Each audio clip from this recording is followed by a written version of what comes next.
The observation deck hummed with anticipation as Galactic Council representatives gathered to witness what they called the Human Weakness Protocol. For cycles, humanity had been dismissed as soft-hearted primitives, too emotional, too attached, too weak to join the upper echelons of galactic society. Today, they would prove it. Celine stood in the sterile examination lab below, her hands clasped behind her back in perfect military posture. The young cadet's jaw was set, her dark eyes focused straight ahead as holographic displays flickered around her. She knew what was coming. The briefing had been cold, clinical, and utterly clear. "Cadet Celine," the overseer's voice crackled through the intercom, each word dripping with barely concealed condescension. "You will perform standard xenobiological dissection procedures on the specimens provided. This is a routine exercise completed by all Council military cadets. Failure to comply will result in immediate disqualification from the Academy." Above, in the observation deck, Administrator Kelthus, a towering insectoid with mandibles that clicked with satisfaction, leaned toward his colleagues. "Humans claim they can make the hard choices. We shall see. These are Vraken cubs, apex predators from the contested rim. Every other species completes this exercise without hesitation." The doors hissed open. Celine heard them before she saw them, the soft padding of oversized paws, the uncertain mewling sounds. Her breath caught. 3 cubs tumbled into the laboratory, their movements uncoordinated and clumsy. They couldn't have been more than a few weeks old. Vark, the largest of the 3, had deep amber eyes that hadn't yet developed the predatory gleam of adulthood.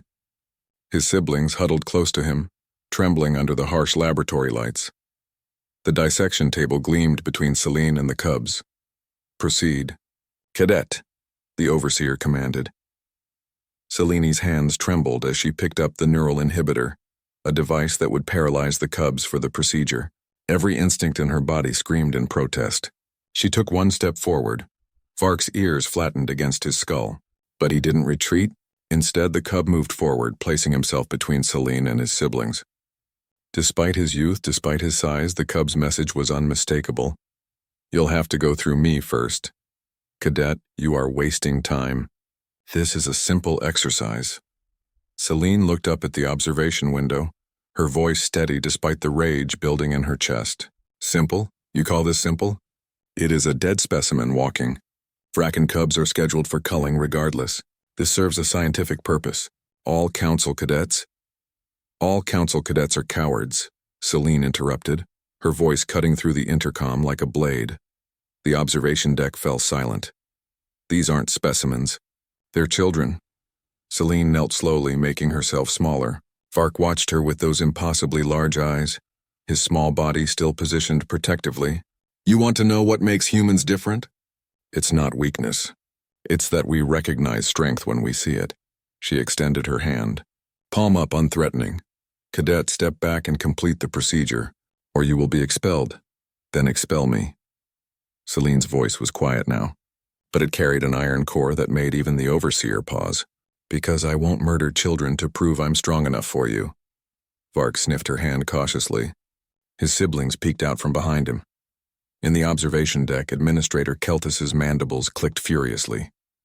"This is exactly the problem with humans. Too emotional, too." The explosion cut him off. The laboratory doors burst open as plasma fire tore through the security locks.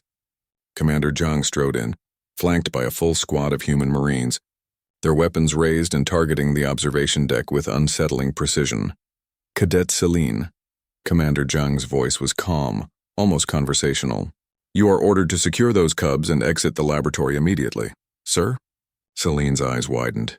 "That's an order, Cadet. We're leaving. All of us." Zhang's smile was predatory in a way the Council representatives were only beginning to understand. "Including our new friends." The intercom crackled with outrage. "This is an outrageous violation of what?" Zhang's voice turned to ice. "We've reviewed your standard procedures. Torturing infant sentience isn't scientific research. It's systematic cruelty. And humanity doesn't negotiate with those who harm children." Celine scooped up Vark, who surprisingly didn't resist. His siblings pressed close as she gathered them. The cub's small heart thundered against her chest. "You cannot do this," Kelthus shrieked. "The treaty specifically," The treaty specifically allows us to reject membership if council practices violate our core ethical standards, Zhang interrupted smoothly. Consider this our formal rejection. And Administrator? If we find one more of these laboratories, we won't just walk away. We'll burn your facilities to the ground and dare you to stop us. The Marines formed a protective corridor as Selene carried the cubs toward the exit. Behind her, she heard the distinctive crack of shaped charges.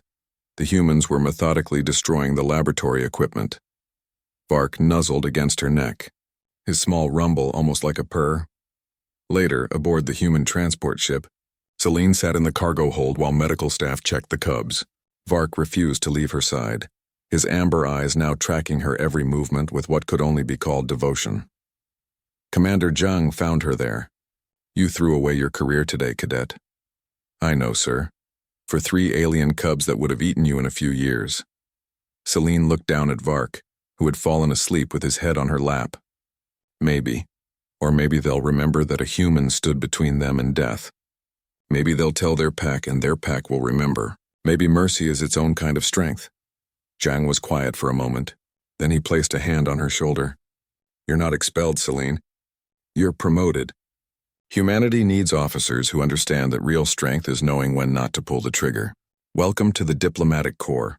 As Earth's ship jumped to FTL, leaving the Council Station behind, a simple message transmitted across all galactic frequencies. Humanity stands with the defenseless. Attack our cubs and you'll learn what monsters really look like. In the observation deck of the now empty laboratory, Administrator Kelthus stared at the ruins and finally understood what the other species had been too afraid to admit. Humans weren't weak because they protected the helpless. They were terrifying because of it.